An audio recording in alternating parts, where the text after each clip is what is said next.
Hey everyone, I'm Gina Caputo and I have got a snack for you today. This snack is about crow pose. Crow pose is one of the first arm balances a lot of us learn in a yoga class. It can be daunting and I'd like to unpack why. For one, crow pose is an arm balance where your head is generally lower than your hips. That means if you're going to fall, at least you think you're going to fall face first onto the floor. And can we just own that that is scary? So there's that. Another piece that maybe is less obvious is it can feel physically daunting. In other words, challenging because we may lack hip mobility. All too often, I hear people say they lack the arm strength. And while that is possible, I think it's more likely we lack the hip mobility. If you think about it for a second, crow pose is a deep, deep squat that you've semi-inverted, that you've flipped on its face, right? See what I mean? I'll turn to like a 3/4 angle so you can see me. Here I am in a squat. Here I am in crow pose. You know what I mean?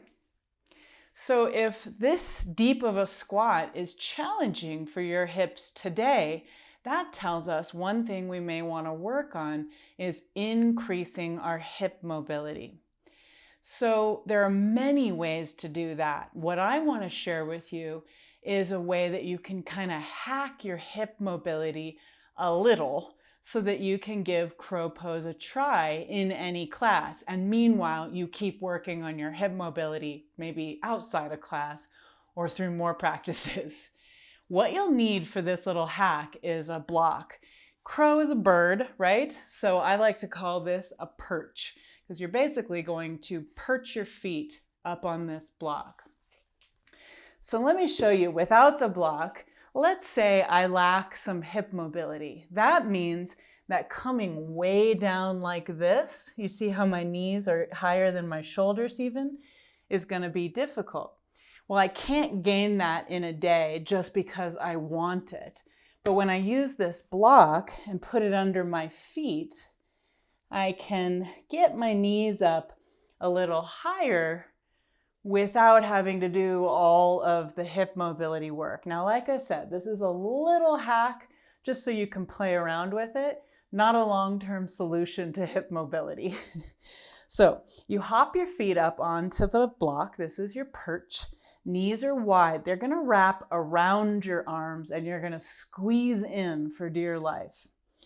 Here's how I like to introduce it. The first step once you're on the perch is to hunker down. You round your back. Crow pose has a rounded back. Think like a turtle shell. You round your back and you want to try to get your knees as high as you can today. And your knees coming higher is about hip mobility. So see how high you can get your knees and how low you can drop your shoulders today. This will change over time. Do your best right in the moment. Then you're going to hook your upper arms under your shins. Upper arm under your shin. Plant your hands.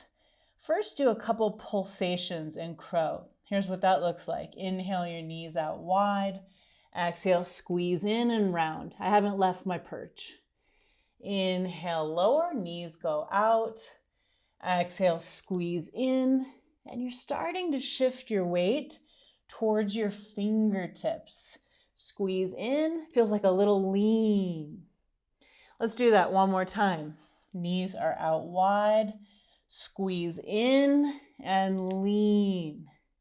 Now you can play with that lean as long as you like. The last step will be lean and lift off. Here's what it looks like. Knees wide, squeeze in, round, lean, lift off.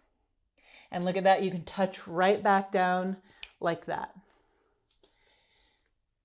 Knees wide, squeeze, lean, lift off, and touch back down. You can do that as many times as you like. Maybe your liftoff doesn't look like that full liftoff. Maybe you go to your tiptoe and come back. You know what I mean? There's a lot of place to play in between the perch and liftoff, being in the sky. Give it a try. Believe in yourself. It gets easier every time you do it. Face your fears. You've got this.